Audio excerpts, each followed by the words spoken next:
আমার আপনার কষ্ট দিবেন না। আমার মা নাই, আমার বাবা আপনার কাছে আমার বিক্রি করে চলে গেল।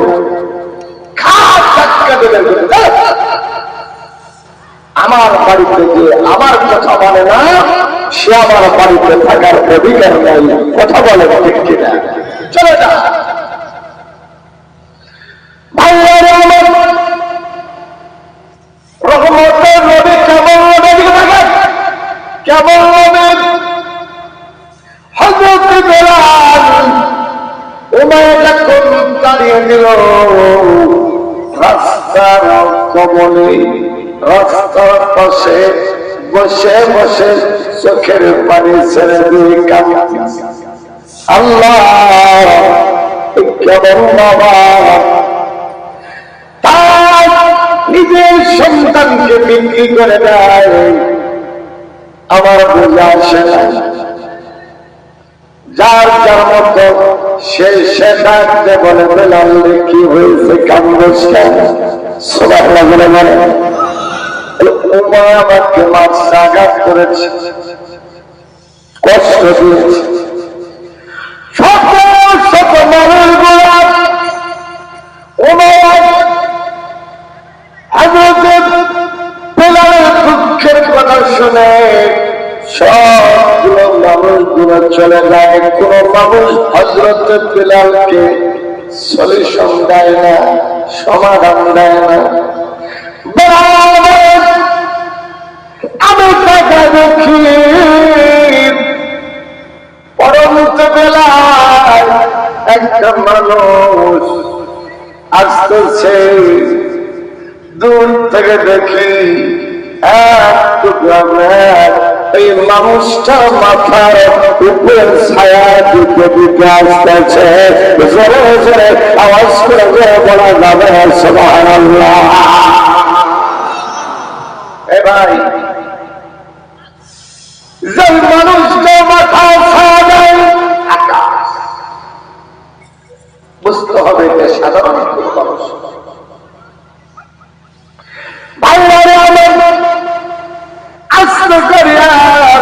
ওই মানুষটা বেলালের কাছে এসে ডাকতে বলে আল্লাহর গোলাম রে, আল্লাহর বান্দা কি হয়েছে? ডাকতে বলল আমার মালিক আমাকে মারছে, আঘাত করেছে, দেখেন আমার শরীরটা পড়ে রক্ত রঞ্জিত করে দিয়েছে, আমি হাঁটতে পারি না, বড় ব্যথা লাগে, বড় কষ্ট হয়।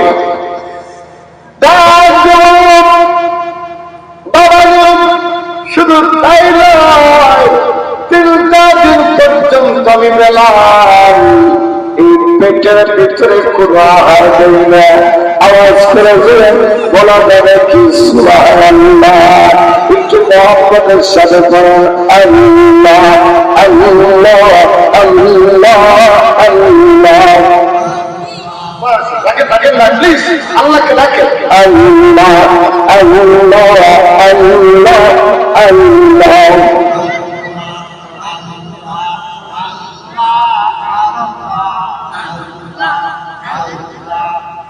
না ভাই, এতগুলো মানুষ আল্লাহকে ডাকলে তো ক্ষতি নেই, লাভ আছে। আল্লাহ আল্লাহ আল্লাহ আল্লাহ আল্লাহ।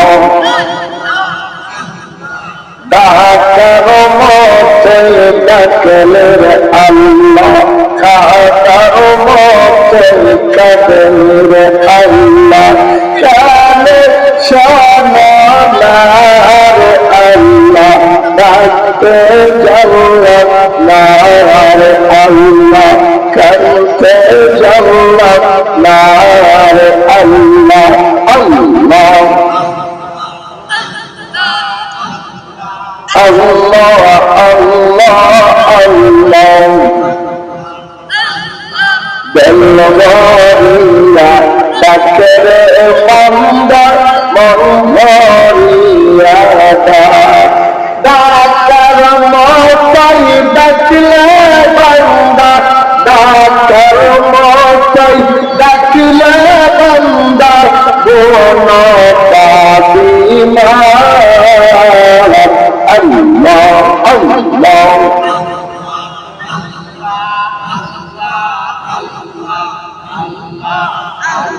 মাশাআল্লাহ, আল্লাহ আল্লাহ।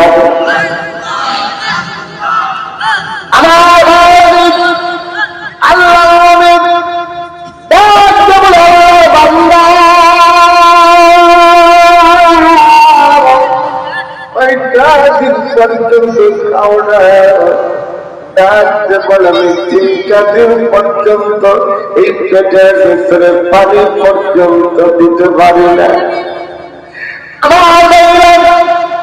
যে কথাটা আমি বলছিলাম, বিশ্বনবী কেমন ধরনের আল্লাহ নবী বেলালের কথা শুনে হাঁটে হাঁটে পা পা করে বাড়িতে দৌড়ে দৌড়ে গেলেন। জোরে জোরে বলেন সুবহানাল্লাহ। দৌড়টা বাড়িতে গেলেন,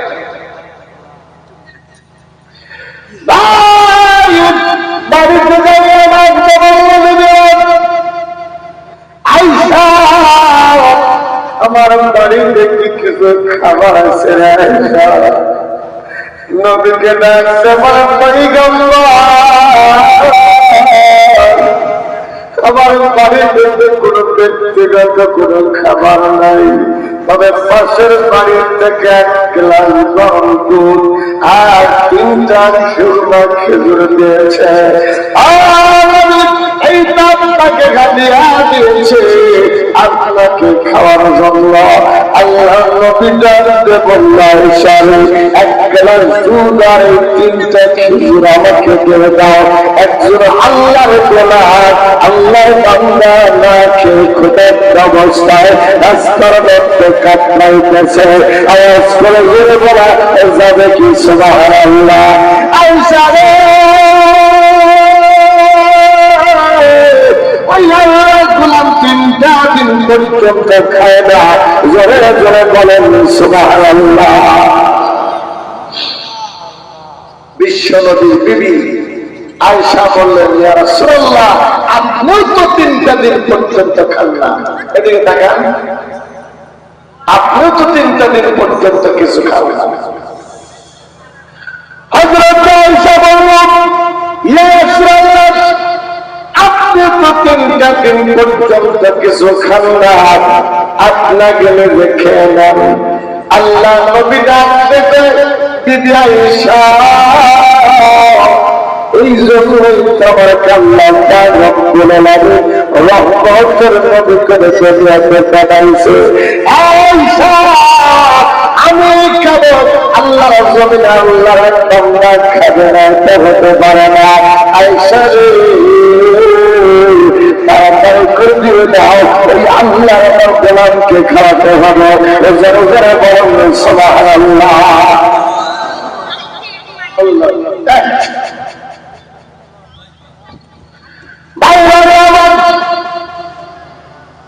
হযরত নবী মুহাম্মদ রাসূলুল্লাহ 3টা খেজুর 1 গ্লাস দুধ নিয়ে দৌড়িয়া দৌড়িয়া হযরত বেলালের কাছে যায়, ডাক দিয়ে বলল, আল্লাহর গোলাম, এই যে নাও, খাও, 1 গ্লাস দুধ পান করো আর 3টা খেজুর খেয়ে পেট ভরিয়ে নাও। জোরে জোরে জোরে বলেন সুবহানাল্লাহ। এটাই সেই নবী। আজকে আমরা খাই পেট ভরে, পাশের বাড়িতে পড়শি না খেয়ে থাকে, আমরা সেই পড়শির খবর নেই না। কথা বলেন ঠিক কিনা? এটা ইসলাম হতে পারে না।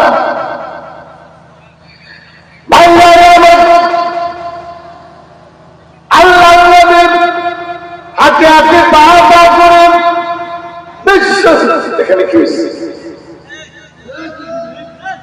বিশ্বনবী ডাকতে বলল, বেলাল, মেঘের বারাকা তুমি তাড়াতাড়ি খেয়ে নাও। হযরত বেলাল যখন খেয়ে দিকে তাকায়, হযরত বেলাল যখন খেয়ে নিল, রহমতের নবী ডাকতে বলল, ইয়া আল্লাহর বান্দা, আল্লাহর গোলাম, তুমি কোথায় থাকো? উমাইয়ার বাড়িতে থাকি। ওই জায়গা থেকে তোমাকে কি জন্য বের করে দিল? বলে, এই গম যখন সংগ্রহ করিয়া আমাকে ঘোরাইতে বলছিল টাকা দিয়া, আমি ঘোড়া আটা বের করতে পারি নাই, অসুস্থ ছিলাম, এই জন্য আমাকে বের করে দিয়েছে।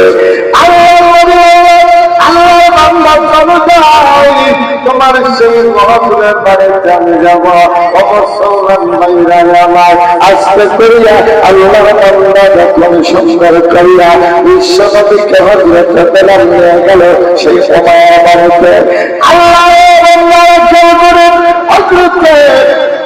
নবী মুহাম্মদ রাসূলুল্লাহ বেলালকে ডাকতে বলে, আল্লাহর বান্দারে তুমি তিনটা দিন পর্যন্ত ক্লান্ত, তোমাকে মেরেছে, তুমি অস্থির হয়ে গেছ, তোমাকে তোমার গা বিষ ব্যথায় জর্জরিত হয়ে গেছ,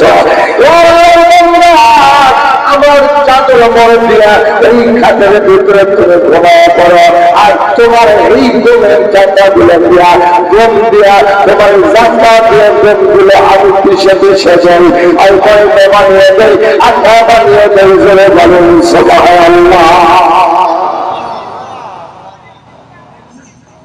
ভাই, রহমতের নবী কারে বলে? এই জন্য তো বলে নবী আল্লাহর নবী, দয়ার নবী গো, আপনি নবী আমার জীবনের জীবন, আপনি নবী জীবন সাথে, অন্ধকার কবরের মাঝে আপনি সারা বাঁচে না জীবন, আল্লাহর নবী, দয়ার নবী গো, আপনি নবী আমার জীবনের জীবন, দেখিয়া নবীর মোজাদা ধন্য মাখা দিয়া, জীবন যৌবন করল আল্লাহর নবী, দয়ার নবী গো, আপনি নবী আমার জীবনের জীবন। আল্লাহু আকবার। এই নবী আমাদের ভাইয়ারা, শুধু খুশি আবার আমাদের নবীর আল্লাহ জান্নাতে না যাওয়া পর্যন্ত পৃথিবীতে লক্ষ লক্ষ নবী এবং পয়গম্বর এই দুনিয়াতে আল্লাহ পাক প্রেরণ করেছেন। আমাদের নবী মুহাম্মদ রাসূলুল্লাহ সাল্লাল্লাহু আলাইহি সাল্লাম জান্নাতে প্রবেশ না করা পর্যন্ত পৃথিবীর কোন নবী আল্লাহর জান্নাতে কদম দিতে পারবে না। সুবহানাল্লাহ বলে। আমাদের নবীর নাম কম না বেশি ভাই?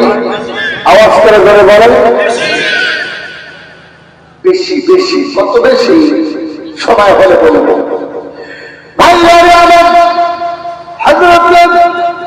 নবী মুহাম্মদ রাসূলুল্লাহ বেলালকে শোয়া দিয়া, বেলাল 3 দিনের নির্যাতন ভরে ঘুমায়া পড়েছে। আল্লাহর পয়গম্বরের নূরের হাত দিয়া লাফাগুলো ঘুরায়া পায়দাগুলো আটাগুলো বের করতেছে।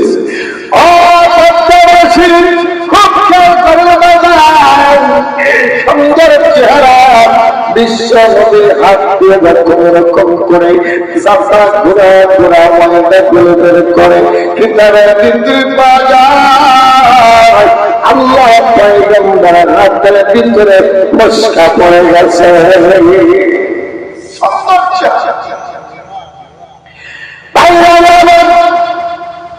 রাত শেষের দিকে বেলাল বলে, আমি তাহাজ্জুদের নামাজের টাইমে জাগনা পাইলাম, সাথম পাইলাম, সাথম পায়া টাকা দেখি ওই মানুষটা যথা ঘুরা ঘুরা খুব খেয়াল করে ময়দাগুলো বের করতেছে। আমার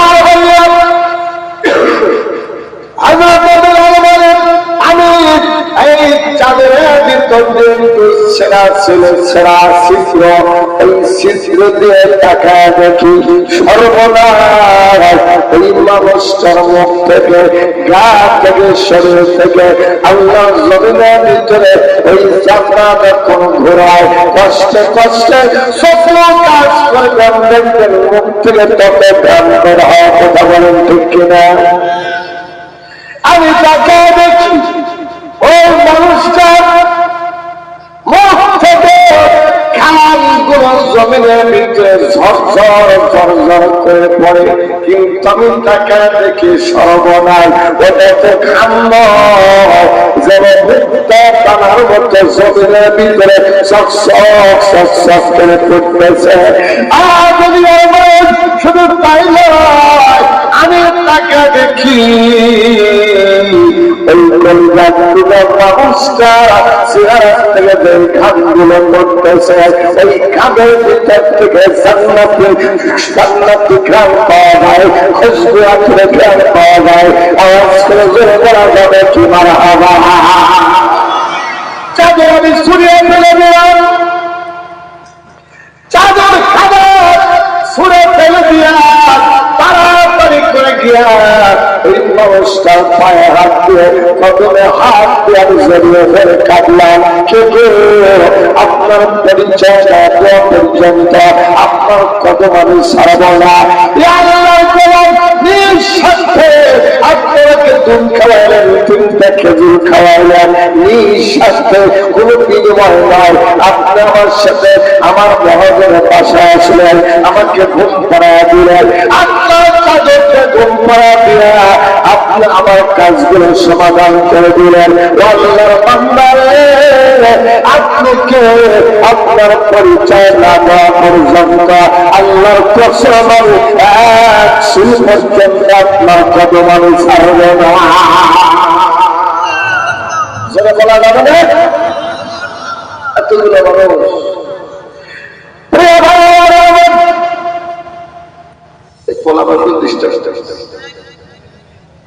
ছোট ছোট কত বাবা নাকি হবে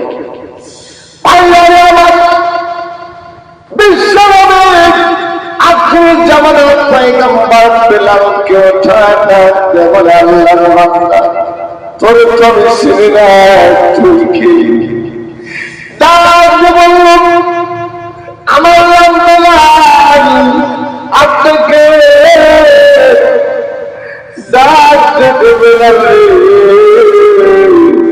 এই দুনিয়ার ভিতরে সব চাইতে মহামূল্যবান মানুষ আমি। তুই কি শুনেছিস আব্দুল্লাহ পুত্র মোহাম্মদ নামে একজন মানুষ, মাহবুবের ছেলে মোহাম্মদ বলে শুনেছি। আমার কপালে তার সাক্ষাতের পর্যন্ত হয় নাই, আমি তাদের খোঁজার জন্য তো পাগল হয়ে গেছি। আল্লাহ আর খুঁজতে হবে না, যে মানুষটাকে তুই খুঁজতে চাস ওই মানুষটাই বলে মুহাম্মদ রাসূলুল্লাহ। জোরে জোরে বলা যাবে কি সুবহানাল্লাহ।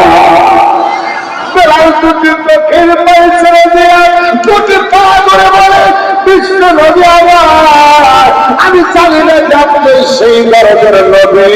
আপনি যদি জানতাম আমার জীবনটা আপনার জন্য কোরবানি করে দিতাম, আপনাকে এক জানলা পর্যন্ত আমি কাজ করতে দিতাম না। জোরে জোরে বলা যাবে কি সুবহানাল্লাহ। সেই দরদের নবী আমাদের, সেই নবীর সেবায় আমি আলোচনা করছি। একটা বিষয়ে আবার সাইটে দেওয়া যাবে না, আবার সাইটে যাওয়ারও কোন সুযোগ নাই, যেহেতু অনেক রাত হতে চাইছে। কথা বলুন ঠিক কিনা? বাইরে আমার বিশ্বনবী কেবল মক্কা নগরী যখন বিদায় করে ফেলে দিল, নবীর চেহারা দেখে মানুষগুলো দলে দলে কালেমা পড়ে মুসলমান হলো। নবীজির আখলাক দেখে, ব্যবহার দেখে, চরিত্র দেখে, আল্লাহর জমিনে আচরণ দেখে মানুষগুলো দলে দলে মুসলমান হইতে লাগলো। এই চরকাই খন্দর ভাইরা, আমরা কোথায় উম্মত, আমাদের ব্যবহার থাকতে হবে তার মতো। ভালোবাসা থাকতে হবে আল্লাহর নবীর মতো, আমাদের ভালোবাসা থাকতে হবে নবী এবং সাহাবায়ে কেরামের মতো। আমরা মুসলমান, আমাদের কাছ থেকে আল্লাহর জমিনে কোনো ভয় যেন কষ্ট না পায়, কোনো মুসলমান যেন দুঃখ না পায়, নিজের সত্য যদি হয় তারপরেও যেন আপনার আমার কাছ থেকে কোনো দুঃখ না পায়। কিয়ামতের ময়দানে আল্লাহর কাছে আদায়তে হবে, আপনার আমার কোনো লাভ হবে না। কিতাবের ভিতরে পাওয়া যায় আল্লাহর পয়গম্বর যখন মৃত্যুটা বিজয় করে ফেলল, দলে দলে মানুষগুলো কলেমা পড়ে মুসলমান হইতে লাগলো। চিৎকার করে বলেন সুবহানাল্লাহ। মুসলমান আমাদের ধর্মের নাম কি? ইসলাম ধর্ম। তামাম পৃথিবীতে সবচেয়ে মনোনীত ধর্ম কার কাছে? একসাথে বলেন কার কাছে? আমার কথা না, কোরআনের কথা। আল্লাহ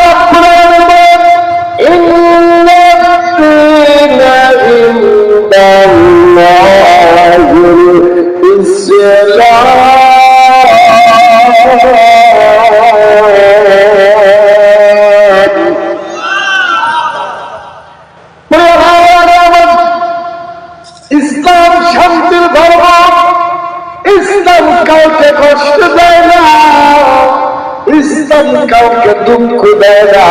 ইসলামের মানুষগুলোকে দেখে যেন বিধর্মী মানুষগুলো বলে বলে কালমা গ্রহণ করে। মুসলমান ভাইরা আবার কিতাবের ভিতরে পাওয়া যায় আপনার পাশের বাড়ি হিন্দুর বাড়ি, আপনার পাশের বাড়ি খ্রিস্টানের বাড়ি, কিন্তু আপনি বললেন এই হিন্দু আর খ্রিস্টান হলো গরিব, দিন আনে দিন খায়, আল্লাহর জমিনে কোনো খাবার পায় না। ভাইরা আমার ইসলামের বিধান হলো আপনি বলুন, আপনি তাকে একটা কম্বল কিনে দিবেন, আপনি তাকে খাদ্য দিয়ে দেবেন, আপনি তাকে স্নেহ করবেন, আপনি তাকে ভালোবাসা দেবেন, আপনি সুন্দর করিয়া তার ফ্যামিলির খোঁজ খবর নেবেন। বাইরে আমার বিশ্বনবী শিখে গেছে এই ভালোবাসার কারণে, এই দেখশনের কারণে হতে পারে ওই মানুষটা বুঝতে পারে আল্লাহ জমিনে ইসলাম ধর্ম কত গভীর ধর্ম। এই জমিনের ভিতরে এই মানুষগুলো যেন ইসলাম শান্তির ধর্ম মনে করে কালেমা করে মুসলমান হয়ে যায়। আল্লাহু আকবার করে বলে, এটাই হলো ইসলাম। কথা কর না কেন? বিশ্বনবীর ইসলাম বিজয় করে ফেলল। মক্কা নগরীর দলে দলে খুব খেয়াল করে, দলে দলে মানুষগুলো যখন কলেমা পড়ে মুসলমান হয়ে লাগলো। মুসলমান ভাইরারে একটা বৃদ্ধ মা আল্লাহর জমিনের ভিতরে চামড়া গুলো ঢিল হয়ে গেছে, এমন বৃদ্ধ হাঁটতে পারে না, আল্লাহর জমিনে কোনো মতন করে হাঁটে। ভাইরারে আমার বিশাল বড় চপলা নেয়া, বিশাল বড় কাপড় নেয়া এই বুড়িমা আল্লাহর জমিনে মুহাম্মাদের ভয়ে ইসলাম মানবে না। এই জমিনের ভিতরে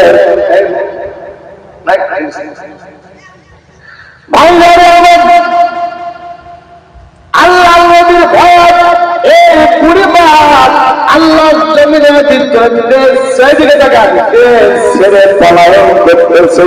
এই জমিনের ভিতরে মুসলমান ভাইরা গুহার ভিতরে এবার আল্লাহর পয়গম্বর একে একে পা পা করে আস্তে করে দেখুন যাচ্ছিল ওই বুড়িমা, আস্তে করে ডাক দিল মা পরিবারে, ও মা তুমি এত বড় টপলা নিয়ে কোথায় যাও মা? আল্লাহর জমিনের ভিতরে পরিবার ডাকবে বললেন না, সুন্দর হয়েছে, সুন্দর হয়েছে, সুন্দর হয়েছে। পরিবার ডাকতে বলল, তুমি কি জানো না আব্দুল্লাহ পুত্র মোহাম্মদ নামে একজন মানুষ এই জমিনে আছে। ওই মানুষটার আচার আচরণে, ওই মানুষটার কারণে আল্লাহর জমিনের ভিতরে দলে দলে মানুষগুলো ইসলাম ধর্ম গ্রহণ করতেছে। আমি ইসলাম ধর্ম গ্রহণ করব না, সুতরাং এই মানুষটার ভয়ে আমি পালায়া পাহাড়ের গুহার ভিতরে যাইতেছি। একবার জোরে জোরে বলে যাবে কি সুবহানাল্লাহ। আপনাদের কাছে আমার প্রশ্ন, বলেন তো এই মানুষটা, এই বৃদ্ধ মহিলাটা কার কাছে কথা বলেন? আল্লাহ নবীর কাছেই বলে। আলোচনা বুঝতে হবে। এই আলোচনার প্রতিটি দিন আমার ভাই শেখ শরীফুল্লাহ রহমান বলেছেন, প্রতিদিন এই মাহফিল পাবেন না। কথা বলেন ঠিক কিনা? বাংলারে আমার বিশ্বনবী পরিবার, এই যুবকটাকে তুমি দেখেছ? এই বুড়িমা ডাকতে বলে, ও যুবক, আমার আল্লাহ যেন এই মানুষটার চেহারা আমাকে না দেখায়, আমি দেখতে চাই না চেহারা। বাইরে আমার বিশ্বনবী পরিবার বিশাল বড় টপলা নিয়ে কোথায় যাইতেছে গো বলমা? বাহিরে যারা আছেন গো ভাইরা, বাহিরে বাড়িতে জান্নাতের বাগান স্টেজের ভিতরে বসে বসে বলেন, ও মুসলমান ভাইরা আমার, হঠাৎ করে পরিবার জবান থেকে বলে দিল, ওই মোহাম্মদের ভয়ে পলায়ন করে গুহারের ভিতরে যাব। এই গুহার ভিতরে আমাদের সহজাত দিয়ে আমাদের ধর্মের অনেক মানুষটা পলায়ন করেছে। আমি ওই জায়গার ভিতরে যাচ্ছি, যারা ওই মোহাম্মদের চেহারা দেখতে চাই না। আল্লাহ কিতাবের ভিতরে রাখছে, হাতে হাতে পা করে এই কলিজার খোদা নবী মুহাম্মদ রাসূলুল্লাহ আস্তে করে একটু খেয়াল করেন, আস্তে করে মুসলমান ভাইরা ডাক দেখো বুড়িমা, ওই আব্দুল্লাহর পুত্র মুহাম্মদ কি আপনি ছিলেন বলে না ছিলেন না? ডাক দেখো বুড়িমা, তাহলে আমি মেঘের বাড়ি করিয়া বিশাল বড় টপলা নিয়া এই জায়গার ভিতরে যাইতে আপনার বড় কষ্ট হবে। খুব খেয়াল করেন, এই বিরাট বড় টপলা নিয়া আমি আপনাকে ওই জায়গায় পৌঁছিয়া যাই। জোরে জোরে বলা ভাবে কি সুবহানাল্লাহ।